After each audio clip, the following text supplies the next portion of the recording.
Another day, another Philadelphia Phillies loss. Yes, the Philadelphia Phillies dropped the series finale out there on the West Coast in San Francisco against the Giants. They lost yesterday afternoon on Wednesday, 5-0. Another shutout that the Phillies were on the wrong side of. That means the Phillies dropped that series, 3-game road series out there in San Francisco at Oracle Park.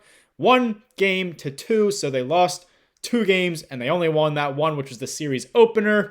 They are off here today on Thursday because they are traveling back home, and they begin a 9-game homestand starting tomorrow night. That begins first with a 3-game home series against the Arizona Diamondbacks, and then following that, a 3-game home series against the Chicago Cubs, and then following that, a 3-game home series against the Atlanta Braves before they hit the road again. But for the time being, for this foreseeable future, the Phillies will be playing games in South Philadelphia at Citizens Bank Park. If you're going to any games, have fun, enjoy yourself. Hopefully, the Phillies start to find their rhythm, find something, just anything with this offense specifically, because yes, this has been a slow start, kind of a inconsistent start. They haven't found consistency as a team so far yet through the early parts of the season, but luckily for them, it's a long season. As I keep reminding everybody, 162 game season. They are through just 12 games here going into tomorrow's series opener against the Diamondbacks. 12 games out of 162, still a long way to go. However, the Phillies are just 500 right now. They are 6-6. They split the first series, or split the first homestand 3-3 against the Texas Rangers and the Washington Nationals. So 3-3 on that homestand, and then 3-3 in this road trip out west. They obviously beat the Colorado Rockies 2-1 in that series, and then obviously lost 1-2 or 2-1, whatever you want to say it, to the San Francisco Giants. So overall, a 3-3 road trip as well, which means they are 6-6 through their first 12 games here, 500 record to start 2026. Welcome into Phillies Daily, everybody. I'm your host, Mike Kennelly. Make sure you guys subscribe for more Phillies content right here on Phillies Daily. It's much appreciated. And if you guys haven't checked it out yet, we are on your favorite streaming platforms. We at Phillies Daily are now on Spotify, available for Spotify podcasts, as well as Apple for Apple Podcasts.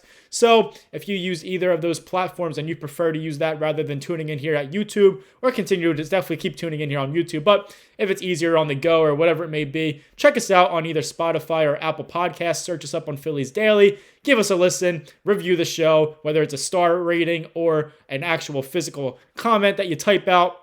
Whatever it may be, it is much appreciated, and we are only going to get better because of your guys' review and your guys' support. You guys mean the world. Let's get right into the topics. Probably not going to be too long of an episode, but I say that sometimes, and then you know me, I like to ramble on, and then it ends up being 16 minutes long instead of 10 minutes long. But let's get into it. We are going to be strictly talking about yesterday's game and kind of a little bit, I guess, overall in recent games here, but strictly yesterday's series finale loss to the Giants. Starting off with Aaron Nola. Yes, I know a lot of you like to blame Aaron Nola because he didn't have a great year last year. He's kind of known for letting up home runs and all that kind of stuff because he is a guy that throws a lot of strikes. And when you get a guy like that, they are going to let up home runs because you're pitching in the strike zone, which means guys are getting better pitches to hit.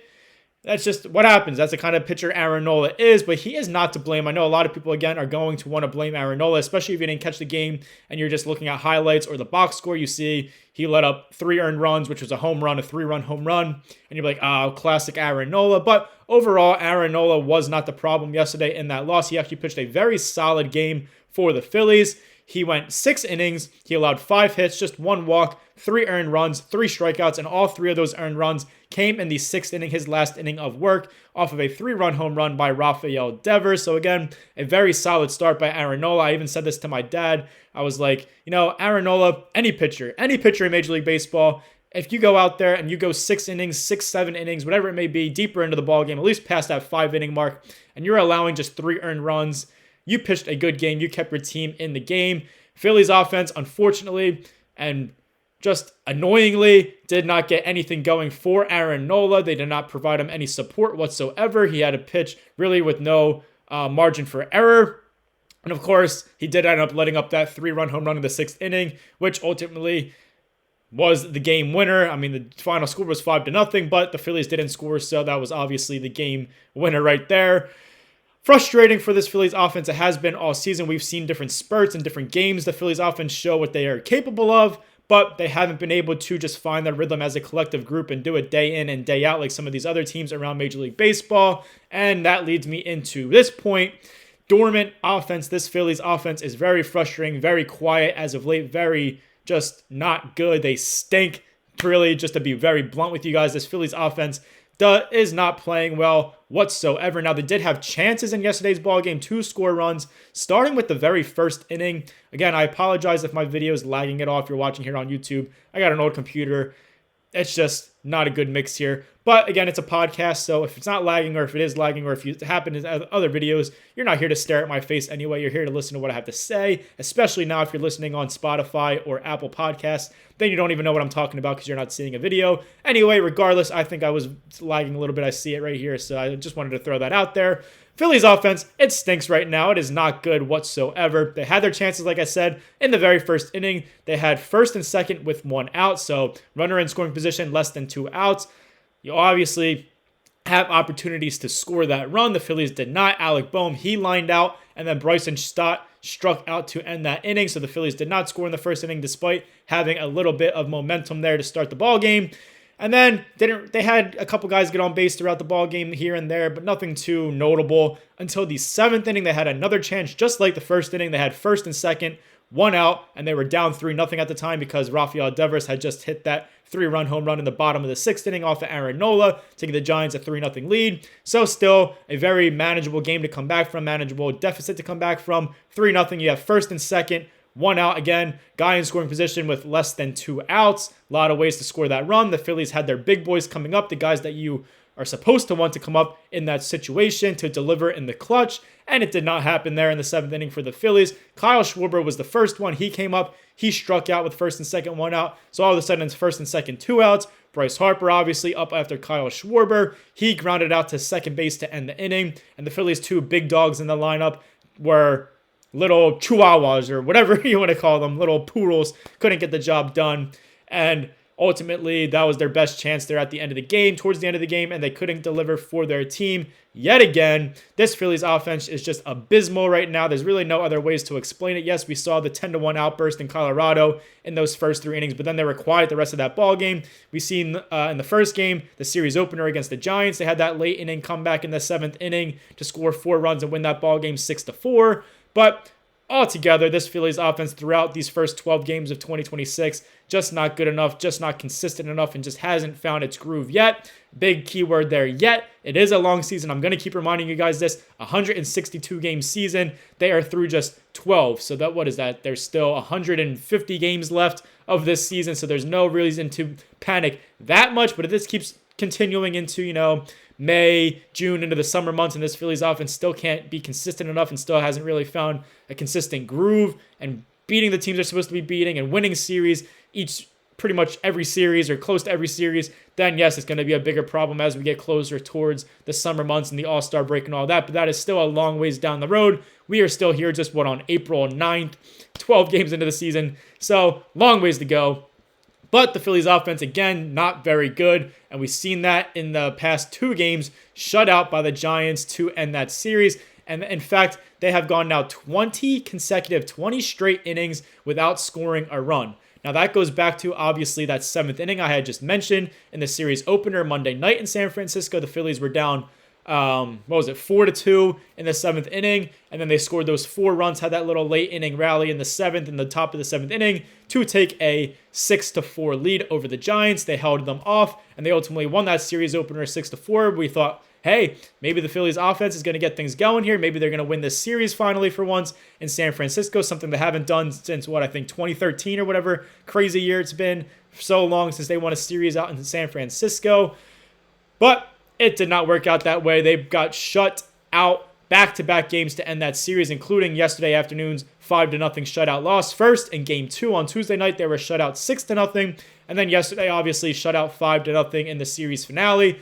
Ultimately lost that series to the Giants. The Giants beat them 2-1. The Phillies only won the 1 game. The Phillies this year so far through their 12 games are averaging just 3.5 runs per game through these 12 games in 2026. Now, obviously, that does include the 10-1 outburst in Colorado in that 1 game. So take that game away. I know it's kind of, You can't really say that because you can say that about anything. Take this away, then they'll be better Bears. Take that away, then they'll be worse. You can say that for anything, any team, any player. But, other than that game, Phillies offense has not been good, and even with that game, still just averaging 3.5 runs per game. And with this Phillies lineup, how much they're being paid, the salary, the star talent, the expectations, it has to be so much better moving forward. And again, it is a long season, but if it starts leaking into the end of April, May, into June, July, the summer months, the All-Star break, and they're still not clicking, then yes, it's going to be a bigger problem, and we're going to really just be ripping our hair out come All-Star break and towards the end of the season. But again, long ways to go. 150 games more to go. And just to end this video, because, we're all down right now on the Phillies because they just haven't been good these past couple games, haven't been great overall in 2026. It was a very fitting kind of end to that ball game yesterday if you were watching, because if you remember on Tuesday night, the Phillies had a few defensive miscues, mistakes that proved costly. I'll get to that in just a second.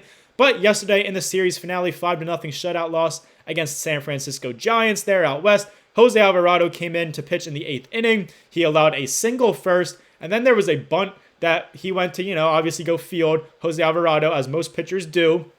He fielded it. He threw it to Bryce Harper, but the throw was nowhere close to Bryce Harper. It went sailing by Bryce Harper down the right field line. And then who was it? Luis Ariz maybe, or somebody. I forget who it was on first base for the Giants at the time. But whoever it was ended up scoring off of that bunt, and then the bad throw, the error by Jose Alvarado. So the Giants took a 4-0 lead off of that.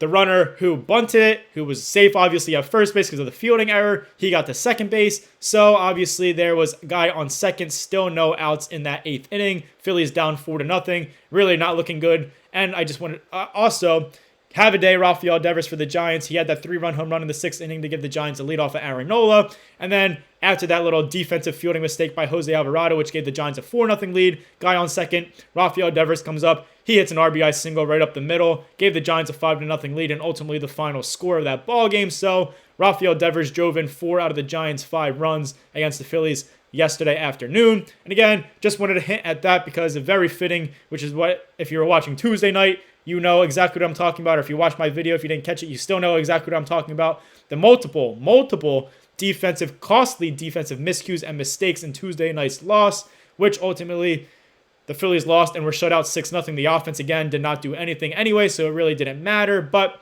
it's a problem right now. Just the whole team just feels off. The vibe right now feels off. It's not a good start to the season. But again, as I'm going to keep saying, long ways to go. Don't freak out just yet. They're just 12 games in. It could be a lot worse. They're still 6-6. They're still at the 500 mark, and there's 150 games more to go. So, yes, it's frustrating. Yes, it's annoying right now, but don't give up on the Phillies right now. It's April 9th, guys. It's April 9th. Don't give up on it. It's just crazy talk. Don't fall into the Philadelphia Sports Talk Radio, 94 WIP, 97.5 The Fanatic. Don't listen to what these guys are saying. It's just purely ridiculous. Sports Talk Radio or Sports TV Talk, whatever it is. All ridiculous stuff to be freaking out after 12 games. Obviously, everybody has their own opinions, but this team will figure things out at some point in this season. They're just too good, too talented. And obviously, as the weather gets warmer and all that kind of stuff, it gets a little bit better to hitting season, as famously marked by Charlie Manuel. Hope you guys enjoyed this episode of Phillies Daily. I'm your host, Mike Kennelly. Make sure you guys like, comment, share, and subscribe for more Phillies content